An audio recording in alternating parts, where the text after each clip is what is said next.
जब कलम सच लिखने लगे तो सत्ता को स्याही से भी डर लगने लगता है और तब किताबें नहीं रुकती, जबकि किताबों के माध्यम से आने वाले सच को रोका जाता है। आजकल सदन की कार्यवाही काफ़ी मनोरंजक हो चली है। कभी एप्स्टीन फाइल, तो कभी अमेरिकी डील, तो कभी राहुल गांधी के हाथों में एक किताब जिसे लेकर वह सदन में आते हैं, जिस पर चर्चा करते हैं। I don't think PM will have the guts to come to the Lok Sabha today because if he comes, I'm going to give him this book. Every youngster in India should see that this book exists. Naravane जी की किताब है, इसमें उन्होंने पूरा account लिखा है, लद्दाख का जो अकाउंट था, और मुझे कहा गया है कि मैं इस बुक को कोट नहीं कर सकता हूँ, बट यहाँ पे पूरा लिखा है। मेन लाइन है जो प्रधानमंत्री ने कही, जो उचित समझो वो करो। आज हम बात करने जा रहे हैं उस किताब की सच्चाई की। उस किताब के अंदर ऐसा क्या है जिसे पब्लिश होने से रोका गया? ऐसी घटनाएं क्या इसके पहले भी कभी हो चुकी हैं? क्या अन्य सरकारों ने भी सेना नायकों या सेना प्रमुखों की किताबों पर रोक लगाने की चेष्टा की थी? कब कब कलम पर सत्ताधीशों द्वारा रोक लगाई गई है? इसकी पूरी रिपोर्ट आज हम आपसे साझा करेंगे। उन सच्चाइयों की, उन घटनाओं की जिसे किताबों में कैद करने की कोशिश की गई, सत्ता ने उस पर ताला लगाने का प्रयास किया। हाल ही में संसद में नेता प्रतिपक्ष राहुल गांधी ने एक किताब का जिक्र किया। अक्सर उस किताब के साथ राहुल गांधी देखे गए। किताब का नाम है 4 स्टार्स ऑफ डेस्टिनी, जिसे लिखा है पूर्व सेना प्रमुख मनोज मुकुंद नरवणे ने। लेकिन सवाल यहाँ कुछ और है। क्या एक पूर्व सेनाध्यक्ष को अपने अनुभव लिखने का हक नहीं है?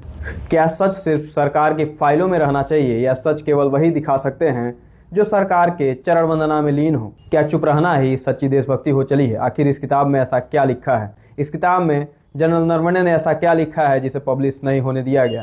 आपको बता दें कि इस किताब में जनरल नरवणे ने 2020 के भारत चीन तनाव का जिक्र किया है, लद्दाख में सैन्य रणनीति की जिक्र की है, और सरकार और सेना के बीच निर्णय प्रक्रिया का जिक्र किया है। युद्ध के समय की असल चुनौतियों का उन्होंने इस किताब में बखूबी तरीके से जिक्र किया है। यानी जनता जो जानना चाहती थी वह इस किताब में था, और इसी वजह से सरकार ने इसके प्रकाशन पर रोक लगा दी ताकि जनता जान न पाए। लेकिन ऐसा नहीं है कि यह पहली बार है। देश में जब जब सैनिकों ने सच लिखा है, तब तब उसे संवेदनशील कहकर दबा दिया गया। सच को कुचलने का कुत्सित प्रयास किया गया। बात करें जनरल वीके सिंह की, तो पूर्व सेना प्रमुख जनरल वीके सिंह की किताब India's external intelligence secrets of research and analysis wing 2007 में आई थी, और तुरंत बाद सीबीआई केस, उनके घर पर रेड और उनके कंप्यूटर जब्त, पासपोर्ट तक जब्त कर लिए गए। आर्टिफिशियल सीक्रेट्स एक्ट लगाया गया। 19 साल बाद भी मामला चल रहा है। लेकिन सवाल उठता है कि क्या सच की कोई एक्सपायरी डेट होती है? एक दूसरे केस की बात करें तो एक बुक थी हिमालयन ब्लंडर। 1962 के भारत चीन युद्ध पर लिखी गई किताब हिमालयन ब्लंडर जॉन डेल्वी द्वारा लिखी गई थी। इस किताब में तत्कालीन नेतृत्व पर सवाल उठाए गए थे, खासकर जवाहरलाल नेहरू की नीतियों पर। नतीजा यह निकला कि किताब बैन कर दी गई। लेखक को चुप कराने का हर संभव प्रयास किया गया। बाद में दबाव में बैन तो हटा, लेकिन काफी दिनों बाद। तो आप जरा इस पैटर्न को समझिए। 3 अलग अलग दौर, अलग अलग सरकारें, अलग अलग लेखक, अलग अलग किताबें, लेकिन कहानी वही एक, सत्ताधीशों द्वारा सच को कुचलना। सच लिखा गया, फिर बैन लगा, केस हुआ, दबाव बनाया गया, और फिर सच्चाई जनता के बीच आने से रही। यानी कि वर्दी बदलती रही, सरकारें बदलती रही, लेकिन सच से डर नहीं बदला। सरकार के चेहरे तो बदल गए, लेकिन सरकार भीतर बना यह डर नहीं बदला। अब सरकारें गलत हैं या फिर लिखने वाले गलत हैं? निष्पक्षता के साथ अगर जिक्र किया जाए तो सरकारों का तर्क होता है कि राष्ट्रीय सुरक्षा, रणनीतिक गोपनीयता और विदेशी संबंध के मामले में किताबों में लिख करके आम लोगों के बीच नहीं लाना चाहिए।